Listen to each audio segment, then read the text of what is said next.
Why does loud noise cause hearing problems? Well, simply what happens when a very loud noise or a lot of loud noise happens around you, sound travels down this ear canal and hits the eardrum.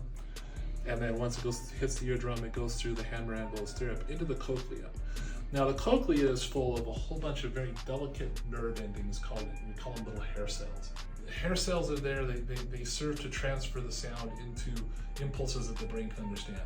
Now, when we get a lot of noise, a lot of loud noise, or just exposure to noise over your life, it really, that extra energy that's caused by the loudness or the intensity of the sound really starts to hit those nerve endings extra hard, and knocks them over and stuns them, and as time goes on, they don't really recover.